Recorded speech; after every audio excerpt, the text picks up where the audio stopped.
Hi students, today we are going to see History Unit 4 People's Revolt.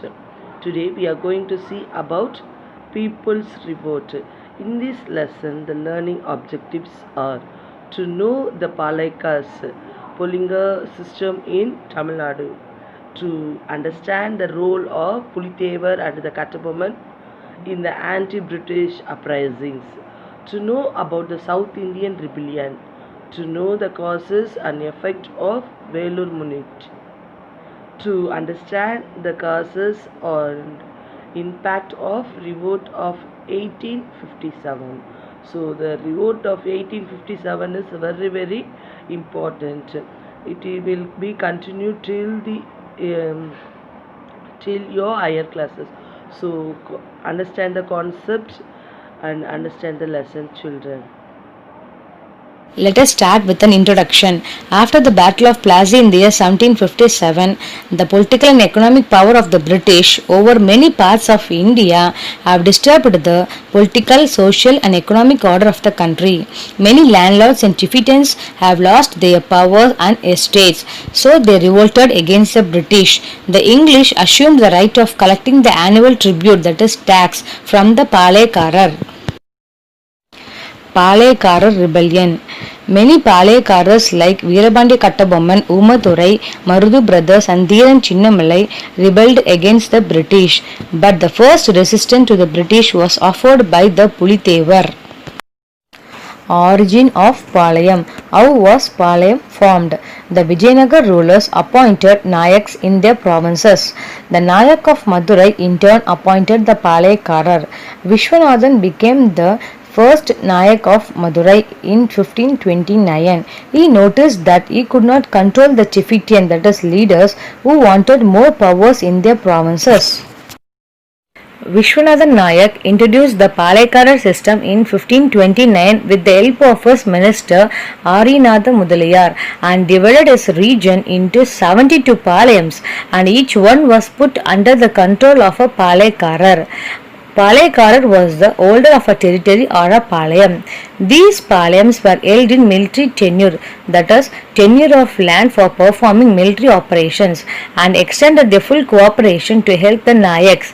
The Palaikaras collected taxes, of which one-third was given to the Nayak of Madurai and another one-third for the expenditure of the army, and the rest was kept for themselves. Revolts of Palaikaras in South India. During the 17th and 18th centuries, Palaikaras played an important role in the politics of Tamil Nadu. They became independent. Among the Palaikaras, there were two blocks, Eastern Bloc and Western Bloc. The Eastern Palayams were under the control of Kattabomman and the Western Palayams were under the control of Pulitevar. These two Palaikaras refused to pay the tribute, that is tax, to the British and rebelled. The early struggle between the Palaikaras and the East India Company had a strong political dimension. By the Carnatic Treaty of 1792, consolidated the English power over the Palaikaras. The English got the right to collect tax. So this was the main reason for the revolt of the Palaikaras. Pulitevan was the first person to oppose the British. Pulitevan was a Tamil polygar who ruled Netkattum Seval, situated in the Sankaran Kovil Taluka, Tirunelveli, Tamil Nadu. He is notable for fighting against the Imperial British rule in India. Pulitevar was the pioneer in Tamil Nadu to protest against the English rule in India. He was a Palaikarar of Netkattum Seval near Tirunelveli district. During his period, he refused to pay the tax to Muhammad Ali, the Nawab of Arcot, and to the English. Hence, the forces of Nawab of Arcot and the English attacked Pulitevar, but the combined forces were defeated by Pulitevar at Tirunelveli. He was the first Indian king to have fought and defeated the British in India. After this victory, Pulitevar attempted to form a league, that is, organizations of the Palaikaras to oppose the British and the Nawab of Arcot. The forces of Nawab of Arcot under the leadership of Yusuf Khan attacked Nirkattum Seval in 1759. Pulidevar was defeated at Ananthanallur and the Nawab captured Nirkattum Seval in 1761.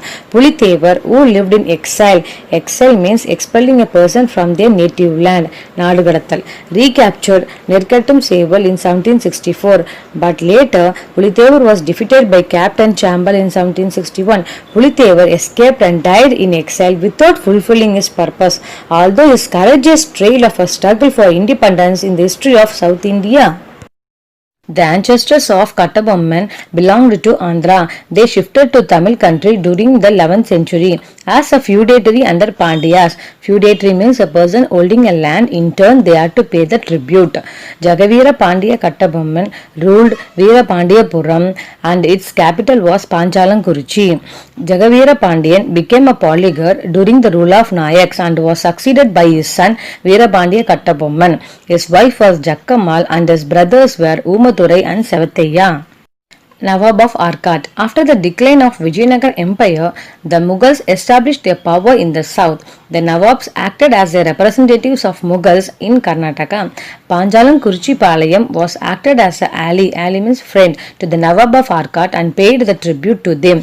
The political condition had completely changed because of the Carnatic Treaty of 1792 and the company gained the right to collect taxes from Panchalankuruchi. The collection of tribute was the main cause for the rivalry, means competition between the English and the Kattabomman.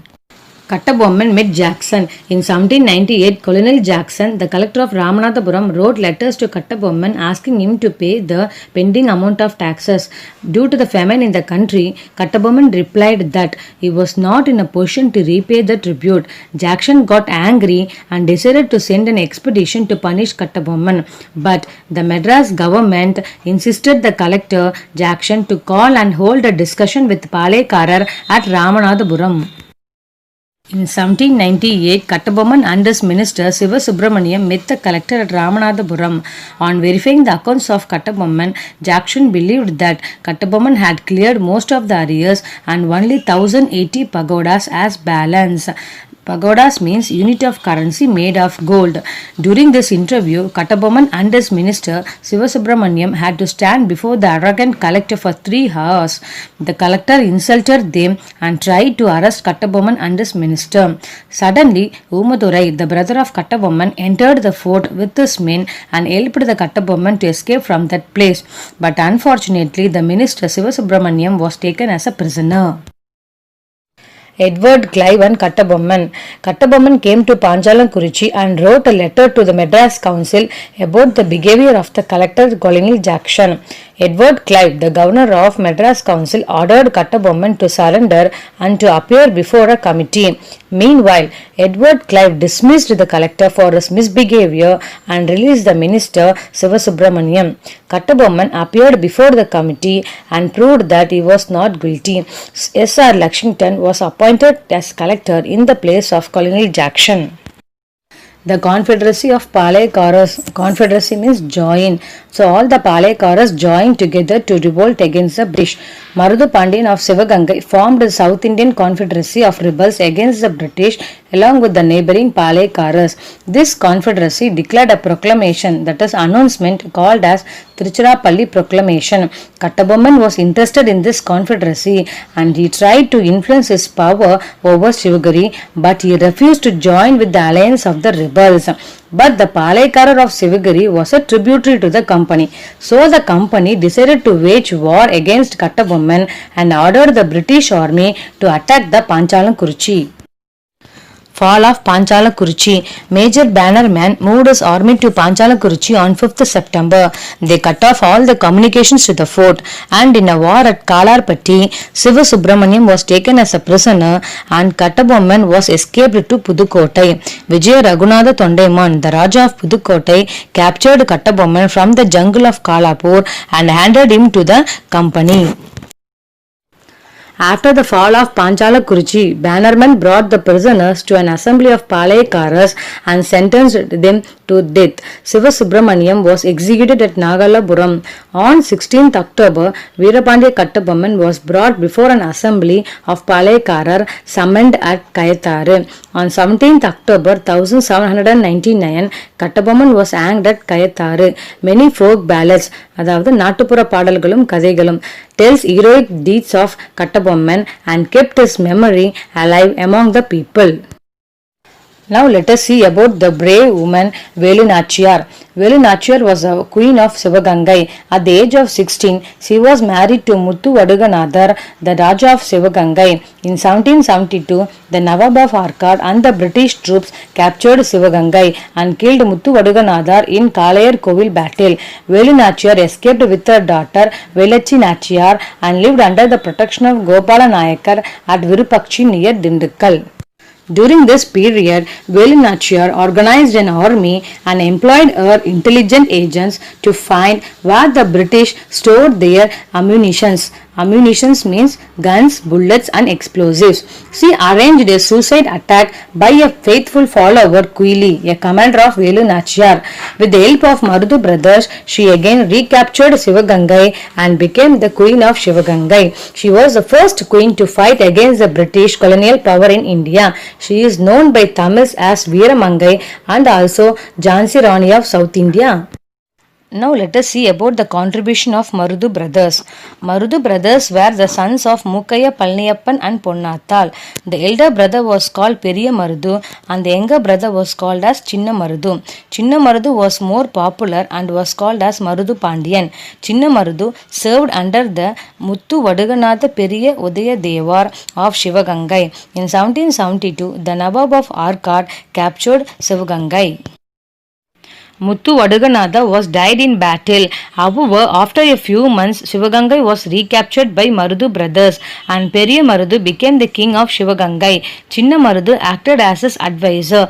Due to the terrorist activities against the British, he was called as Lion of Sivagangai and later they joined the rebellion against the British in South India.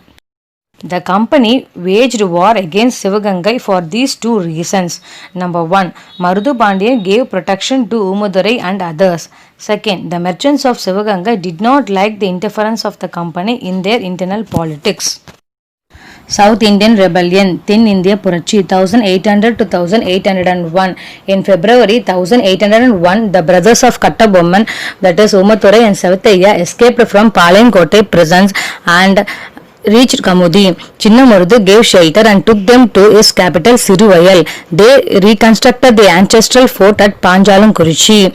So the British again under Colonel Macaulay retook the fort in April and the Palayakarar brothers sought shelter in Sivagangai. So the English demanded Marudu Pandyas to hand over the Palayakaras, but Marudu Pandya refused it. Colonel Agnew and Colonel Innes marched against Marudu Pandya of Sivagangai. The Palayakarar war was directed by a confederacy. The leader of the Palayakarar confederacy are Marudu Pandya of Sivagangai, Gopala Nayak of Dindikkal, Kerala Varma of Malabar and Krishnappa Nayaka and Dondaji of Mysore. The English declared war against this confederacy. Tiruchirappalli Proclamation 1801. The Marudu Pandyas issued a proclamation that is announcement of independence called Tiruchirappalli Proclamation in June 1801. This proclamation of 1801 was the first call to unite all the Indians against the British. One copy of the announcement was pasted on the walls of the Nawab's palace in the fort of Trichy and another copy was pasted on the walls of Vaishnava temple at Srirangam. Thus, Marudu brothers spread the spirit of opposition against the English. As a result, many Palayakaras of Tamil Nadu went on a rally to fight against the English. Chinna Marudu collected nearly 20,000 men to challenge the English army. British also reinforced their troops from Bengal, Ceylon and Malaya. The Rajas of Pudukkottai, Ettayapuram and Tanjavur stand by the British. The policy of divide and rule followed by the British splitted the forces of the Palayakaras. Let us see how Sivagangai was captured by the British. In May 1801, the British attacked the rebels in Tanjavur and Tiruchi. The rebels went to Piranmalai and Kalayur Koil. The superior military strength and the able commanders of the British army defeated the rebels and won the battle. The rebellion failed and the English annexed Sivagangai in 1801. The Marudu brothers were executed in the fort of Tirupattur in Ramanathapuram district on 24th October 1801. Umathurai and Sevathaiya was captured and beheaded. Beheaded means cut off the head at Panchalankuruchi on 16th November 1801. Nearly 73 rebels were sentenced to Penang in Malaya. Though they fell before the English, they were important in sowing the seeds of nationalism in the land of Tamil. Thus, the South Indian Rebellion is a landmark in the history of Tamil Nadu. This rebellion was recorded as the Second Palekarar War. Under the terms of Karnataka Treaty on 31st July 1801, the British assumed direct control over Tamil Nadu. The Palekara system was abolished. Now let us see the contribution made by Theeran Chinnamalai. Theeran Chinnamalai was born at Melapalayam in Chennimalai near Erode. His original name was Tirthagiri. He was a Palekarar of Kongu country who fought against the British East India Company. The Kongu country comprising Salem, Coimbatore, Karur and Dindigul formed a part of Nayak kingdom of Madurai, but it was annexed by the Udayas of Mysore. After the fall of Udayas, these territories along with Mysore were controlled by the Mysore Sultans. During the 3rd and 4th Mysore War, that is, the Tipu Sultan fought against the British and he failed. After the 3rd and 4th Mysore War, the entire Kongu region was passed into the hands of the English. Theeran Chinnamalai was trained by French military in modern method of war. He supported Tipu Sultan to fight against the British and got victories. After Tipu's death, Chinnamalai settled down at Odanilai and constructed a fort to continue his struggle against the British. He got the help of Marathas and Marudu Pandyas to attack the British at Coimbatore in 1800. Chinnamalai was forced to attack Coimbatore on his own by the British force. His army was defeated and he escaped from the British forces. Theeran Chinnamalai engaged in guerrilla warfare. Guerrilla warfare means an irregular warfare in which small troops use some military tactics. Tactics means tandiram to fight, and defeated the British in battles at Kaveri, Odanilai and Arachalur. During the final battle, Chinnamalai was betrayed means Nambike Drogam by his cook Nallappan and was hanged in Sangagiri fort in 1805. During the 4th Mysore War, Tipu Sultan fought bravely and was killed by the British. Thus the war ended and the whole of Mysore lay before the British. Tipu's family was sent to the fort of Vellore. Vellore Revolt 1806. After the 4th Mysore War, the family members of Tipu were imprisoned at the Vellore fort. Some 3,000 ex-servants and the soldiers of Hyder Ali and Tipu had also been moved to vicinity, that is nearby place of Vellore, and their property in Mysore were confiscated, that is captured. All the people were unhappy and they hated the English. After the Palekara uprising of 1800, the Vellore fort consisted of large number of Indian troops from Tirunelveli. Many of the trained soldiers of various palayams were joined into the English army. So this Vellore fort became the meeting ground of the rebel forces of South India. In 1803, William Cavendish Bentinck became the governor of Madras. During his period, certain military regulations were introduced in 1805 to 1806. And these regulations were enforced by the Madras Commander-in-Chief Sir John Cadrock. Our Indian soldiers felt that these regulations were designed to insult them. Causes for the Vellore Revolt. The rules and regulations were all new to the Sipais. They should follow strict discipline, handle new weapons, new methods, and should wear new uniforms. The Sipais were asked to shave their beard, that is, clean shave, and to trim the moustache, that is, moustache means meesai. The wearing of religious mark on the forehead and the use of earrings were also banned.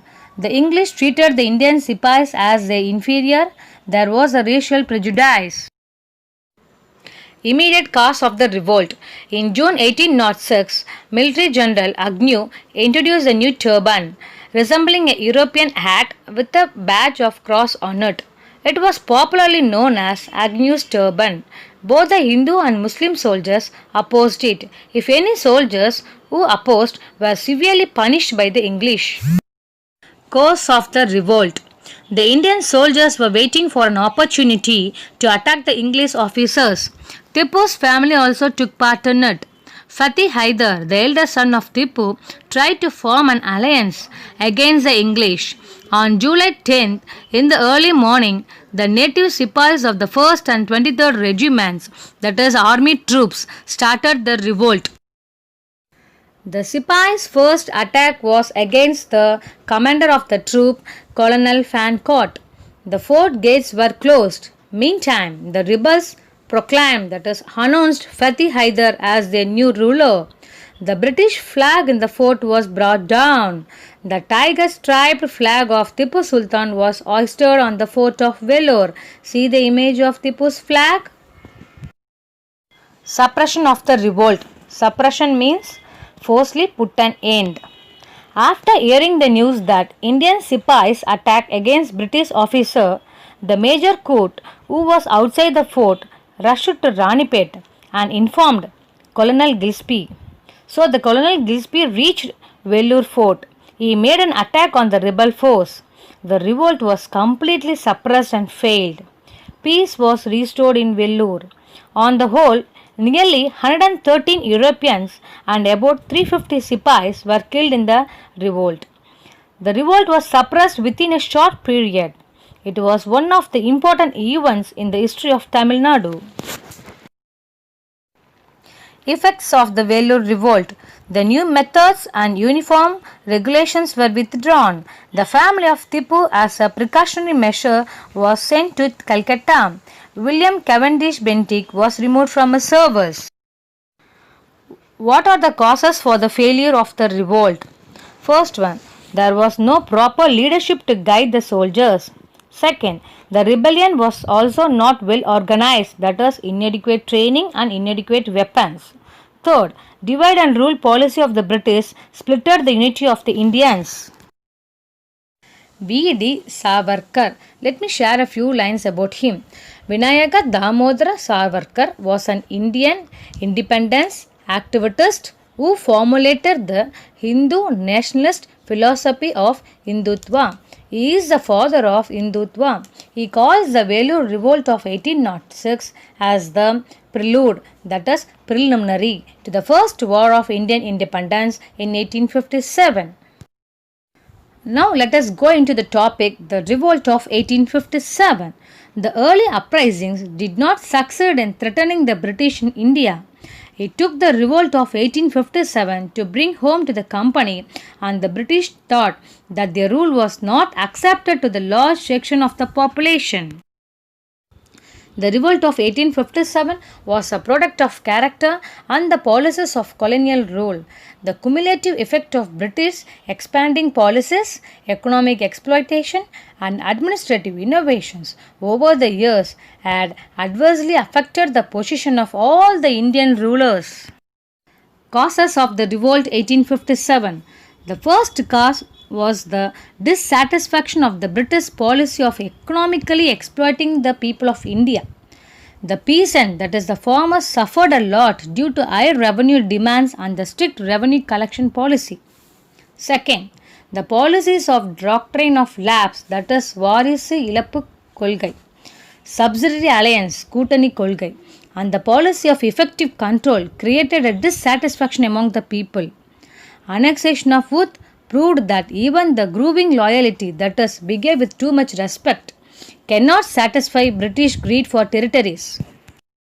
The third cause of the revolt was our Indians were feared and had suspicion about the conversion activities of the Christian missionaries. The priests and the Maulavis means Islamic religious title to the Muslims, showed their dissatisfaction against the British rule. The next one, the Europeans interfered in the Indian culture with respect to the abolition of practices like sati, female infanticide, that is pen sisu kolai, support to widow remarriage, and female education. The next cause was the Indian Sipais were looked upon as inferior, that is low, beings and treated with contempt by their British officers. They were paid much less than the British soldiers. All avenues of the promotions were closed to them, as all the higher army posts were reserved only for the British. Now let us see the immediate cause of the revolt. The immediate cause was the introduction of new Enfield rifles in the army. The top of the cartridge, that is thotakal, of this rifle was to be removed by the mouth before loading it in the rifle. The cartridges were greased by the fat of pig and the cow.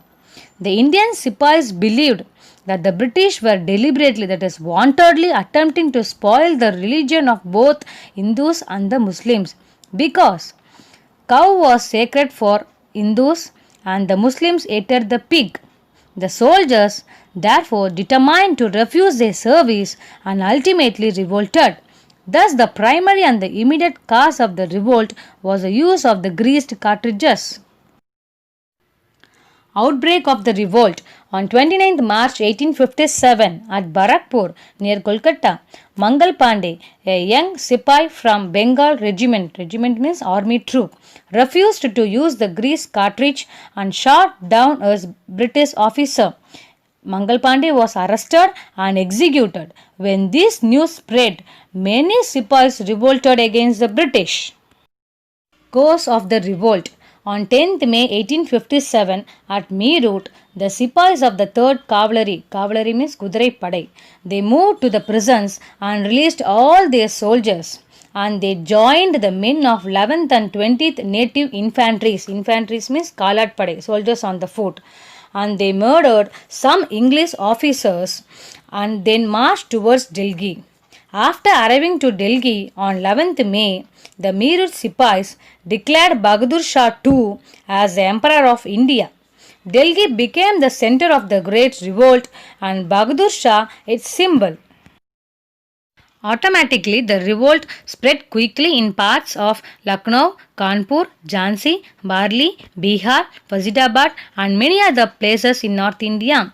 Many of them found that it was a good opportunity to burn the papers of their landlords in order to take revenge. Many of them participated in this activity. Now see the tabular column for the places of revolt, Indian soldiers, British officials who suppressed the revolt. So in the place of Delhi, the revolt was led by Bahadur Shah II, and in Lucknow it was led by Begum Ashrat Mahal. In Kanpur it was headed by Nana Sahib, and in Jhansi and Gwalior it was led by Lakshmi Bai and Tandai Top. In Barli, the revolt was led by Khan Bahadur Khan, and in Bihar it was led by Kanwar Singh. In central India, the revolt was led by Rani Lakshmi Bai of Jhansi. She was one of the greatest patriots of India. Sir Hugh Ross occupied Jhansi. Rani Lakshmi Bai fled from Jhansi and joined hands with Tandai Top, who had assumed the leadership of rebel army at Gwalior. But the British captured Gwalior in June 1858. Rani Lakshmi Bai was killed in the battle. Tandai Top fled away but was captured and later executed. According to the British historians present at the time of revolt, Rani Lakshmi Bai was the best and the bravest among the leaders of the revolt of 1857. We should be proud of her. Suppression of the revolt 1857. The Lord Canning, the Governor General, suppressed this revolt. He collected and got help from the forces of Madras, Bombay, Sri Lanka and Burma. He also called the British army, which was deputed to China by Britain, to Calcutta. He ordered the loyal Sikh army to proceed to Delhi immediately. The British regained their lost positions. Let us see how they suppressed the revolt. On 20 September 1857, Delhi was recaptured by General John Nicholson and they expelled, that is Nadagadattal, of Bahadur Shah II to Rangoon, Burma, and there he died in 1862. Military operations with the recovery of Kanpur were closely associated with the recovery of Lucknow. Sir Colin Campbell occupied Kanpur. Nana Sahib was defeated at Kanpur and he escaped to Nepal. His close associate Thandai Top escaped to central India and was captured and put to death while asleep. The Rani of Jhansi had died in the battlefield. Kunwar Singh, Khan Bahadur Khan were all dead. While the Begum of Awadh was compelled to hide in Nepal, the revolt was finally suppressed. By the end of 1859, the British authority over India was fully re-established. What are the causes for the failure of the revolt of 1857? First one, lack of organization. There is no proper coordination among the Indians. Discipline, common plan of action. Centralized leadership, no proper leadership. Modern weapons, inadequate weapons, and the techniques. Second, the rebel leaders were no match to the British generals. Rani Lakshmibai, Thandai Top, and Nana Sahib were courageous, but they were not good generals. Places like Bengal, Bombay, Madras, Western Punjab and Rajputana did not participate in this revolt. Next, the modern educated Indians did not support the revolt as they believed that only British rule could reform Indian society and modernize it. The British managed to get the loyalty of the Sikhs, Afghans and the Gurkha regiments. The Gurkhas actually helped the British in suppressing the revolt. The British had better weapons, better generals and good organization. Now let us see the consequences of the revolt. புரட்சியின் விளைவுகள். The revolt of 1857 marked a turning point in the history of India. It led to the changes in the system of administration and the policy of the government. Second, the administration of India was transferred from the English East India Company to the British Crown through the Queen's Proclamation in 1858. The Governor General was given the title of Viceroy. The Board of Directors and the Board of Control were replaced by the Council of 15 members headed by the Secretary of the State to supervise the Indian affairs. The Indian Army was thoroughly reorganized. More Britishers were employed in the army. The British military policy came to be dominated by the idea of divide and conquer powers. Now let us come to the conclusion. The revolt of 1857 played an important role in bringing the Indian people together and imparting them the awareness of belonging to one country. The revolt paved the way for the rise of modern national movement. It was at the beginning of the 20th century that the 1857 revolt came to be interpreted as the planned war of national independence by the historian V.D. Savarkar in his book First War of Indian Independence. Thank you for watching this video. Please subscribe my channel for more videos. It will be useful for your competitive exam.